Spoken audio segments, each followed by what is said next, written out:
Assalamualaikum warahmatullahi wabarakatuh. Poros dulur, tidak lama lagi kita akan mengadakan pesta rakyat, yaitu pilkada serentak seluruh Indonesia dari Sabang sampai Merauke. Sebagaimana diketahui bahwa di mana daerah tempat kita berada, di mana daerah tersebut bahwa contohnya ya, contoh yang kecil saja, buang sampah ya masih repot, tidak rutin, boro-boro seminggu sekali, kadang-kadang sebulan sekali. Itu satu. Nomor dua, ya, selokan-selokan kali baik yang kecil maupun yang menengah dan besar itu masih banyak sedimen atau masih banyak genangan pasirnya, sehingga mengakibatkan saluran air itu tidak lancar dan banjir mendadak ketika hujan. Nomor tiga, kabel-kabel semrawut ya, terutama di Jabodetabek. Mengapa? Karena saya tinggal di Jabodetabek, tepatnya di sekitar Depok. Nah, dan seterusnya adalah apabila Anda masih lihat yang pedagang kecil, ya pasar terutama ya, pasar tradisional, itu tidak mendapatkan tempat yang signifikan seperti pasar modern yang ada di ya saya sebut saja di BSD. BSD itu pasar modernnya bagus karena menurut saya ya, salah satu komplek perumahan yang sangat signifikan itu adalah di sekitar BSD.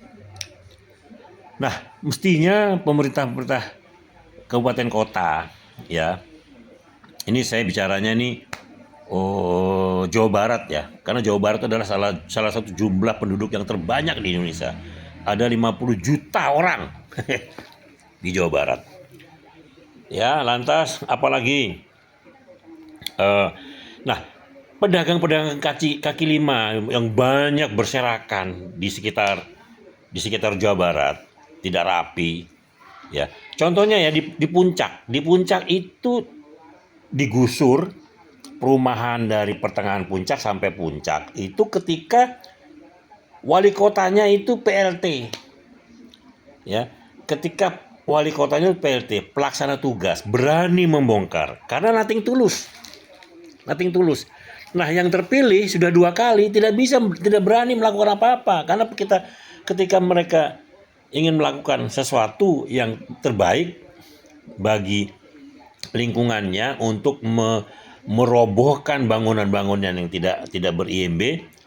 Lah, mereka komplain, "Pak, kami kan memilih Bapak ketika pilkada. Kenapa kami dibongkar?" Udah tidak bisa bersuara wali kota atau bupati tersebut. Nah, sebenarnya ini kesempatan program-program Anda yang ingin dipilih oleh rakyat nanti tanggal 27 November. Anda harus memberanikan diri seperti apa yang dilakukan oleh salah satunya adalah Pemda Bogor yang berani membongkar bangunan-bangunan yang liar yang tidak ada IMB-nya itu di kiri kanan jalan yang mau ke puncak itu. Ya, seperti itulah kira-kira. Terutama yang di sekitar jalan-jalan raya yang jalannya bisa menyempit. Ya. Lantas saya tinggal di Depok. Ya. Dari tahun 92 pindahan dari Jakarta. Itu dari Depok menuju ke Parung, jalannya lebarnya segitu. Sekarang juga tetap segitu. Tidak ada penambahan pelebaran jalan dari Depok ke Parung. Nah, lantas jumlah penduduk bertambah, jumlah mobil bertambah, jumlah motor bertambah, jumlah ruko bertambah, jumlah klaster-klaster kiri kanan jalan itu bertambah, namun jalannya tidak bertambah sehingga tiap hari macet, apalagi setelah diadakannya jalan tol yang masuk dari BDN. Itu ketika keluar orang-orang yang dari tol Jakarta mau ke Depok semua, yang baik yang mau ke Bojongsari maupun yang ke kota Depok, itu macet total karena jalannya tidak diperluas. Itu namanya pemerintah setempat hanya belanja OPEX, operasional expenditure, tidak membelanjakan CAPEX. Apa itu capital expenditure? Nah, bagi masyarakat yang tidak mengerti apa itu CAPEX adalah investasi dari daerah tersebut membangun pelebaran jalan, melebarkan saluran air, membuat trotoar ya, pedestrian sehingga orang tuh nyaman jalan kaki. Nah, apabila di pemerintahan Anda itu ada perubahan-perubahan yang signifikan seperti itu, pilihlah ya wali kota, bupati maupun gubernur. Nah, contoh lagi ya, bottleneck. Apa itu bottleneck? Bottleneck itu adalah jalan yang dari lebar terus menyempit. Nah, itu banyak itu di perbatasan-perbatasan Jabodetabek. Sehingga macet tidak bisa terelakkan. Nah, Anda harus hati-hati memilih calon pemimpin setempat. Jadi jangan hanya tergiur dari jumlah koalisi parpol yang banyak, yang serangan-serangan sembakonya yang banyak, bansosnya banyak. Jangan pilih itu, ya. Pilihlah yang realistis. Jangan percaya dengan survei-survei. Ya, Anda harus percaya dengan realistis bahwa parpol yang membawahi mereka ketika berkuasa tidak bisa berkutik karena perputaran uang baik dari Pemda maupun pusat itu adanya di parpol yang mengelola. Karena kabupaten kota apabila mengeluarkan dana-dana tersebut harus disetujui oleh DPRD kabupaten atau DPRD kabupaten kota. Nah, untuk tingkat provinsi juga harus disetujui oleh DPRD tingkat satunya. Untuk pusat disetujui oleh DPR RI. Nah, mereka akan meeting atau rapat membahas dana-dana tersebut bagi kepentingan masyarakat. Jangan sampai nanti Anda itu terpengaruh dengan dengan serangan fajarnya ya. Dengan serangan fajar itu adalah mereka memberikan bansos sebelumnya. Ini kan ada Mendagri kan membuat edaran ya, dilarang mengeluarkan bansos di saat mau pilkada. Itu sudah terlambat, Pak. Sudah terjadi ketika pilpres sama pileg legislatif. Itu sudah jor-joran.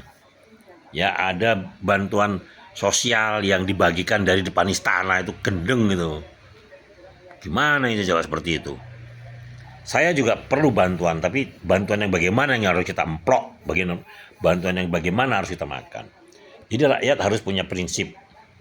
Pilihlah calon-calon yang Anda akan pilih itu yang tidak terlampau dikendalikan oleh parpol. Tapi apa ada?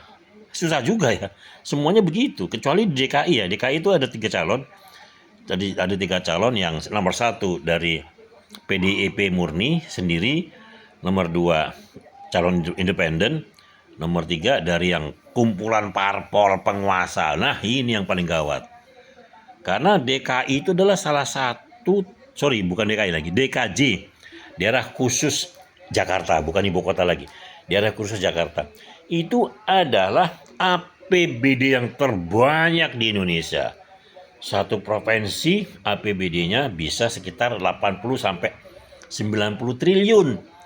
Nah, ini apabila dikuasai oleh parpol, Anda bisa bayangkan, Jakarta itu masih kota semrawut juga. Jakarta itu bagusnya kan di sekitaran Tamrin sama Sudirman. Selepas itu amburadul. Ya, Anda lihat daerah Sentiong. Anda lihat terminal Kampung Rambutan. Ya, airnya itu di terminal itu dari sumur langsung ke toren langsung ke ke saluran itu, ke keran semuanya. Sehingga airnya bau kuning. mestinya itu ada miniatur water treatment atau menggunakan air PDAM lah setempat DKI Jakarta. Karena kan mobil-mobil yang masuk kan membayar retribusi kan. Jadi tidak apa-apa lah itu untuk digratiskan untuk masyarakat, sehingga kita daerah khusus Jakarta ini mempunyai yang namanya hospitality city. Artinya kota yang melayani. Contoh Singapura lah ya. Seperti itu. Nah, sehingga mestinya di Jakarta ditambah lagi yang namanya potable water. Ya, di tempat-tempat keramaian itu ada keran minuman yang kita bisa minum itu di jalan-jalan itu. Sehingga untuk turis, untuk siapapun pendatang, turis lokal maupun mancanegara, dia tidak punya uang atau dia mau ngirit, bisa minum di pinggir jalan seperti itu. Itu diletakkan tempat-tempat yang strategis di Jakarta ya. Karena Jakarta ini adalah kota percontohan di seluruh Indonesia. Jadi bagi calon gubernur yang memimpin Jabar saja belum beres, jangan harap lah ya, warga terutama ya, hati-hati jangan sampai dengan penampilannya, dengan janjinya omong kosong, karena ngurus Jabar aja nggak beres ya. Kalau saya sih lebih cenderung pilih yang independen. Saya juga nggak kenal semuanya. Saya bukan warga Jakarta. Kalau saya sarankan sih pilih yang independen ya, pilih yang independen, sehingga mereka itu murni.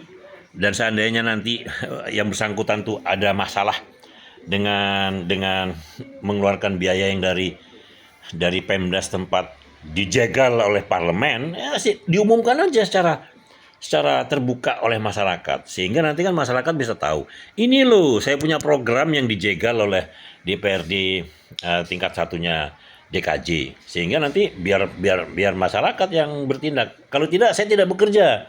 Silahkan Anda protes tuh anggota DPRD yang menghalangi saya mau membesarkan saluran-saluran air di sekitar Jakarta, mencegah banjir, memperbanyak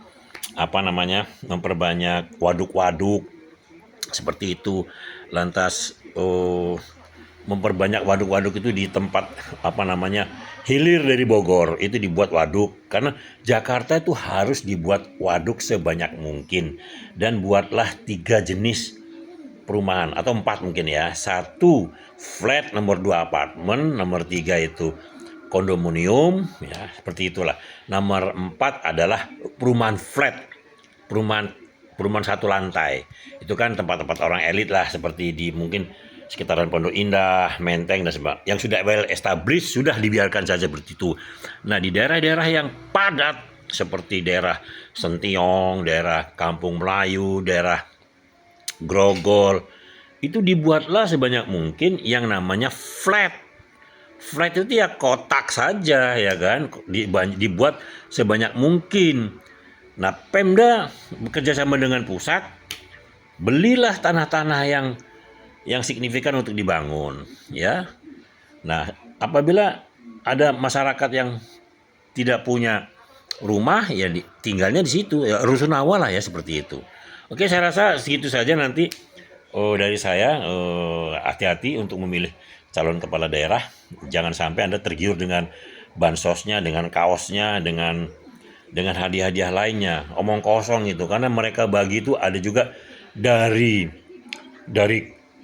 kumpulan orang-orang yang dapat duit dari parpol, atau juga mungkin bisnisnya yang juga berkaitan dengan proyek-proyek Pemda, atau mungkin dia juga bandar minyak dan sebagainya. Tapi nanti setelah itu mereka akan membuat keputusan-keputusan yang proyek-proyek yang juga akan dikerjakan oleh grup-grup mereka. Anda ketinggalan sepur nanti.